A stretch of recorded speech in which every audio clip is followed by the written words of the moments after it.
Assalamualaikum. Welcome to lecture number 12 of software quality assurance. आज हम जो है सॉफ्टवेयर क्वालिटी मॉडल को एक्सप्लोर कर रहे होंगे। सॉफ्टवेयर क्वालिटी मॉडल क्या होता है, तो let's start. Introduction to software quality model. Software quality model जो है ISO 9126 का मॉडल है। ये मॉडल हमें डिफाइन कर रहा होता है कि सॉफ्टवेयर क्वालिटी की क्या कैरेक्टरिस्टिक्स हैं, मतलब क्या मेजर्स हैं जो कि वो यूज़ हो सकते हैं ताकि आपका जो प्रोडक्ट जो है वो मीट करे सॉफ्टवेयर क्वालिटी को, यूज़र की एक्सपेक्टेशंस को मीट करे, और आपका जो प्रोडक्ट है वो अच्छा प्रोडक्ट हो, वो क्वालिटी प्रोडक्ट हो। तो सॉफ्टवेयर क्वालिटी मॉडल जो है उसके मेजर 6 क्वालिटी फैक्टर्स हैं।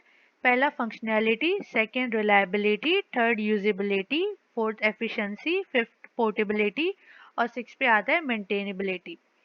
तो चलिए हम इनको देख लेते हैं वन बाय वन। पहला आ जाता है फंक्शनैलिटी। फंक्शनैलिटी क्या होता है? फंक्शनैलिटी का जो है मेन काम ये है कि चेक करना कि जो हमने जो प्रोडक्ट बनाया है कि वो सारी रिक्वायरमेंट्स मीट कर रहा है जो कि प्रोडक्ट को जो है मीट करनी चाहिए थी। मतलब जो रिक्वायरमेंट हमने बनाई थी, फंक्शनैलिटी वो चेक करेगा कि वो सारी रिक्वायरमेंट्स मीट कर रही है या नहीं। इसके 4 सब फैक्टर्स हैं। पहला के एक्यूरेसी। एक्यूरेसी का क्या मतलब है कि हमने जो है राइट प्रोडक्ट बनाया या नहीं बनाया, मतलब जो प्रोडक्ट हमें कहा गया था हमने जो है वो सही रिजल्ट वो प्रोडक्ट दे रहा है या नहीं दे रहा। फिर सेकंड बात है इंटरऑपरेबिलिटी, मतलब इंटरेक्ट करना दूसरे सिस्टम के साथ। हमारा जो सिस्टम है वो दूसरे सिस्टम के साथ किस तरीके से इंटरेक्ट कर रहा है, उसको किस तरीके से इंटरेक्ट करना चाहिए, तो वो जो है इंटरऑपरेबिलिटी के अंदर आ जाता है। फिर आ जाता है सिक्योरिटी। हमारा जो प्रोडक्ट है वो सिक्योर है या नहीं, उसके अंदर जो है सिक्योरिटी को ऐड करना ताकि वो जो है हमारा डेटा जो है प्रोटेक्ट रहे। फिर आता है सूटेबिलिटी। सूटेबिलिटी का क्या मतलब है कि हमने जो है हमने जो रिक्वायरमेंट्स बनाई थी वो रिक्वायरमेंट्स जो है वो अलाइंड है या नहीं है हमारे सिस्टम के साथ या नहीं, उसको चेक करना।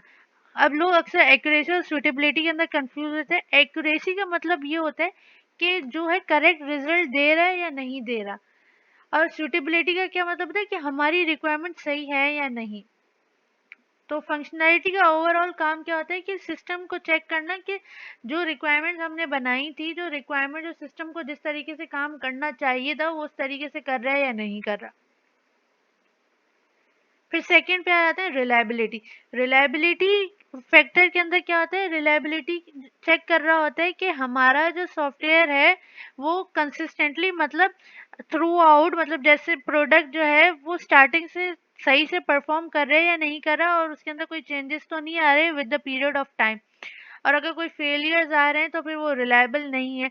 तो रिलायबल का ये मतलब ये है कि चेक करना कि हमारा थ्रू आउट द सिस्टम किस तरीके से परफॉर्म कर रहा है। इसके अंदर 3 सब फैक्टर्स आते हैं। पहला आ जाए मैच्योरिटी। मैच्योरिटी का मतलब ये है कि हमारा हमारा जो सिस्टम जैसे ग्रो कर रहा है तो with the period of time उसके अंदर कोई चेंजेस तो नहीं आ रही, with the period of time वो स्टेबल है या नहीं। अगर वो स्टेबल होगा तो मैच्योर होगा, और अगर स्टेबल नहीं है, मतलब उसके अंदर चेंजेस आ जाती हैं, वो क्रैश हो जाता है, तो फिर वो जो है हमारा स्टेबल सॉफ्टवेयर नहीं है, फिर वो इमेच्योर हो जाएगा।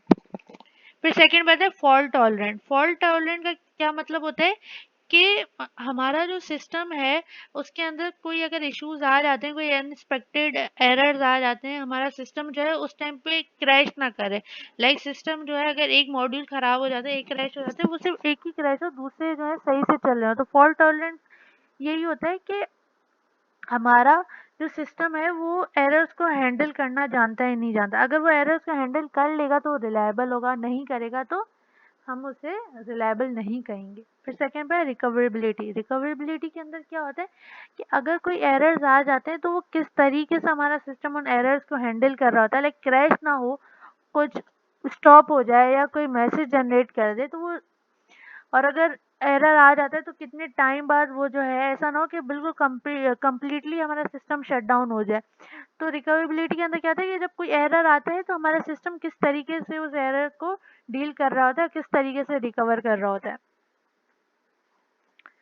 फिर थर्ड पे आता है यूजिबिलिटी। यूजिबिलिटी का मेन फोकस होता है कि आपका जो सिस्टम वो किस तरीके से इजी टू यूज है या नहीं है। वो यूजेबल है, यूजर फ्रेंडली है यूजर्स के लिए या नहीं। तो इसके अंदर 4 सब फैक्टर्स आते हैं। पहला आ जाता है अंडरस्टैंडेबिलिटी, लाइक आपका जो सिस्टम है वो इजी टू यूज है या नहीं, लाइक इजी टू अंडरस्टैंड है यूजर के लिए, यूजर फीचर्स को देख के वो समझ सकते हैं कि नहीं कि आपका फीचर किस चीज़ के बारे में, लाइक इजी टू अंडरस्टैंड है, लाइक क्लिक बटन है तो उस पर क्लिक लिखा हुआ है तो इजी टू अंडरस्टैंड है यूजर के लिए या नहीं। फिर सेकंड में है लर्नेबिलिटी। लर्नेबिलिटी का क्या मतलब है कि आपका सिस्टम जो है यूजर किस तरीके से, कितना जल्दी यूजर जो है वो सारा आपका सिस्टम समझ जाए और इजी टू लर्न हो, लाइक उसको पता हो कि होम पेज क्या है, कॉन्टैक्ट है, अब कहाँ जाना है, किस तरीके से नेविगेट करना है, तो वो लर्नेबिलिटी के अंदर आ जाता है। फिर आ जाता है ऑपरेबिलिटी। ऑपरेबिलिटी के अंदर क्या आ जाता है कि आपका जो सिस्टम है किस तरीके से स्मूथ और उसके ऑपरेशन हैं किस तरीके से परफॉर्म हो रहे हैं, उसके ऑपरेशन इजी टू परफॉर्म है या नहीं। फिर लास्ट पे आ जाता है अट्रैक्टिवनेस, कि आपका सिस्टम किस तरीके से खूबसूरती से बना हुआ है, कितना विजुअली अपीलिंग है, लोगों को किस तरीके से वो पसंद आ रहा है, इजी टू यूज है, अच्छे कलर्स हैं तो अट्रैक्टिव होगा। तो ये थे यूजिबिलिटी। फिर थर्ड आ जाता है फैक्टर एफिशिएंसी। एफिशिएंसी का क्या मतलब होता है कि आपका सॉफ्टवेयर किस तरीके से परफॉर्म कर रहा है, लाइक वो एफिशिएंटली परफॉर्म कर रहा है या नहीं कर रहा। इसके दो सब फैक्टर्स हैं। पहला तो है टाइम। टाइम का मतलब कि आपका सिस्टम किस तरीके से एफिशिएंटली परफॉर्म कर रहा है विद रिस्पेक्ट टू टाइम, कि उसका रिस्पांस कितना जल्दी है, किस तरीके से वो प्रोसेस कर रहा है। फिर सेकंड बात है रिसोर्सेज। आपका सिस्टम कितनी रिसोर्सेज यूज कर रहा है, क्या लाइक एग्जांपल कितनी मेमोरी यूज कर रहा है, कौन सा सीपीयू है, कौन सी रिसोर्सेज है। तो एफिशिएंसी का क्या मतलब होता है कि आपका जो है सिस्टम अच्छे टाइम के साथ, कम टाइम के साथ और कम रिसोर्सेज के साथ तेजी से फास्ट परफॉर्मेंस दे रहा है या नहीं दे रहा। फिर आ जाते हैं पोर्टेबिलिटी।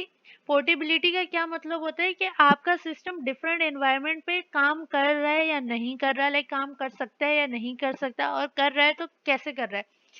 उसके पहला सब फैक्टर आता है अडेप्टेबिलिटी, लाइक आपका सिस्टम जो है डिफरेंट प्लेटफॉर्म्स पे विदाउट मॉडिफिकेशन अगर चल रहा है तो वो अडेप्टेबल है, लाइक उसके अंदर आपको ज़्यादा मॉडिफिकेशन नहीं करनी पड़ रही, ज़्यादा आपको चेंजेस नहीं करनी पड़ रही। फिर आता है इंस्टॉलेबिलिटी, लाइक आपका सिस्टम जो है डिफरेंट प्लेटफॉर्म्स पे, लाइक आपका लाइक डिफरेंट वर्जन आते हैं, विंडो आ जाता है, लिनक्स आ जाता है, माइक्रोसॉफ्ट आ जाता है, आपका गूगल माइक्रोसॉफ्ट जो है वो तीनों सिस्टम पे चल सकता है क्योंकि वो इंस्टॉलेबिलिटी इजी है, लाइक उसके अंदर आपको ज़्यादा मॉडिफिकेशन, ज़्यादा आपको चेंजेस नहीं करने पड़ी, ज़्यादा आपको कमांड्स नहीं लिखनी पड़ी। तो इसका क्या मतलब है, वो पोर्टेबल है, लाइक वो ईजी टू यूज़ है।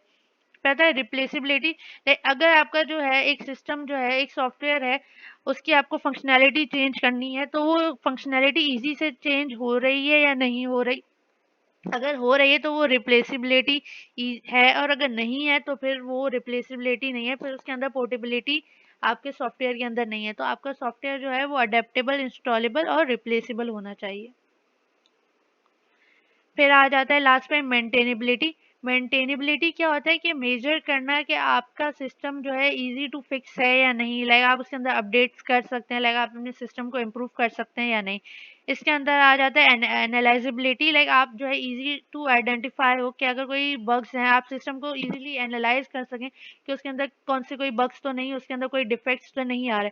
फिर चेंजेबिलिटी, लाइक अगर आपको कोई सिस्टम के अंदर मेंटेनेंस के अंदर कोई चेंजेस करने हैं तो वो चेंजेस जो है किस तरीके से होंगे, अगर आसानी से चेंजेस होंगे तो मेंटेनेबल है, अगर चेंजेस नहीं हो पा रहे, लाइक एक चेंज की वजह से दूसरे सिस्टम के अंदर मसला आ रहा है, दूसरे मॉड्यूल के अंदर मसला आ जा रहा है, तो वो चेंजेबिलिटी उसके अंदर नहीं है। फिर आ जाता है स्टेबिलिटी, कि आपका सॉफ्टवेयर जो है स्टेबल है या नहीं, लाइक अगर कोई अनएक्सपेक्टेड चेंजेस आ जाते हैं, कोई एरर आ जाता है तो सिस्टम क्रैश ना हो रहा हो, सिस्टम स्टेबल रहे। आप मेंटेनेंस के अंदर कोई चेंजेस कर रहे हो तो ऐसा ना हो कि आपका जो है सिस्टम ही क्रैश हो जाए, स्टेबली सिस्टम ना हो। पहले टेस्टेबिलिटी, कि लाइक आपका जो सॉफ्टवेयर है वो इजी टू टेस्ट है, लाइक आप उसके अंदर कोई मॉडिफिकेशंस कर रहे हैं तो आप इजीली टेस्ट कर सके अपने सिस्टम को मॉडिफिकेशंस के बाद। तो मेंटेनेबिलिटी के अंदर ये सारे फैक्टर्स आ जाते हैं।